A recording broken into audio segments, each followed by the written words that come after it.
Everybody, welcome back to Contest Prep University. Joe Klemczewski with Adam Atkinson, episode 4 in our current series on diet methodology. I say current because I know we've done a few of these in the past, some even bigger features. But for episode 4, I want to talk about vegetarianism because this never seems to go away, Adam. Not just a renewed interest in vegetarianism, but we talked about the advantages and disadvantages of fat intake, and a lot of people want to kind of pull that in. Well, I eat whole fat from beef and eggs, and I have a goat in my backyard. We get unpasteurized goat milk and so forth, and that kind of brings a couple of these methodologies together. But I've done a couple big self-studies on vegetarianism, one for 6 months as a master's thesis, one for a full year with a lot of detailed body composition and blood work.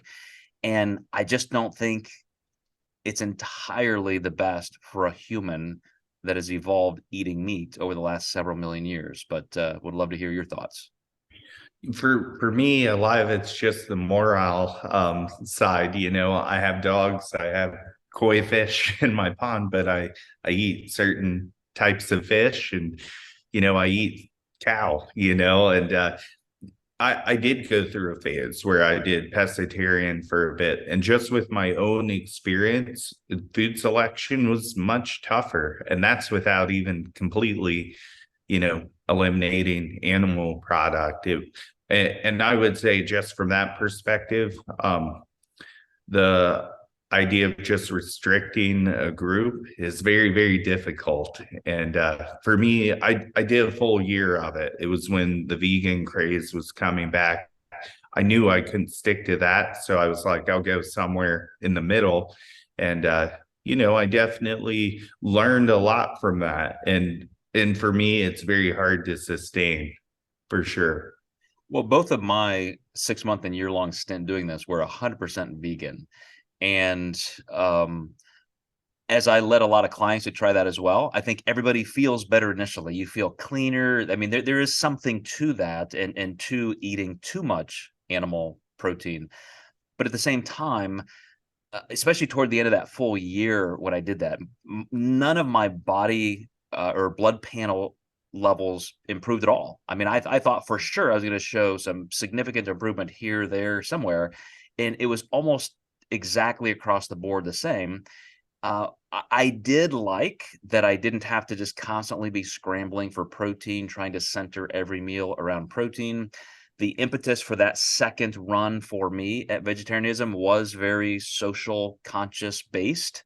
And yet biologically, as I told you and you agreed, it's just kind of not that sustainable. And I think for somebody who's super active and health oriented, at least trying to become lacto ovo. Like, if you just want to use the humanely collected products of animals eating lacto ovo, you can still get those same things that will help you with your vitamin B's and just getting enough protein.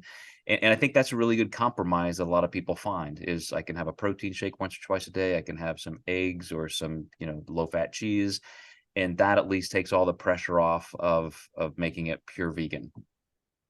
Yeah, a lot of people are going to feel great when they start any kind of diet initially, because they're probably, controlling their caloric intake.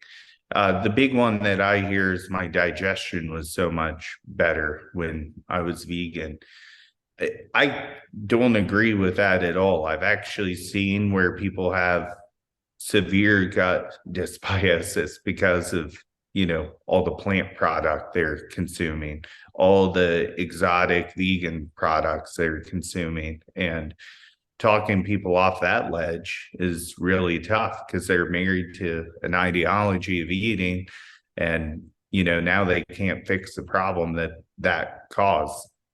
And that is entirely just because of having too much roughage that you can't digest. I mean, I know a lot of people, even without classifying themselves as vegan, think that those foods are just free. As long as I just, it's all spinach and lettuce and peppers, and I can eat a salad this big and it's fine. First of all, it's not. As we know, all of that undigestible fiber gets into your large intestine. The anaerobic bacteria ferment it, and it gets reabsorbed as fat.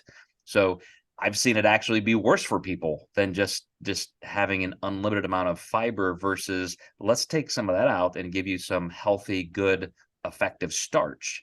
So yeah, you're right. Even if you're going to be a complete vegan or vegetarian, there is still a limit to what's good for you in terms of digestion and just eatability, so to speak.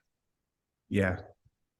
All right. Well, our final episode coming up, guys, is going to be on flexible dieting, and I know a guy, so we're gonna talk about that and see how that, as it stands today, 30 years later, holds up in which directions it's being pulled that are sometimes not great. So we'll see you next time in Contest Prep University.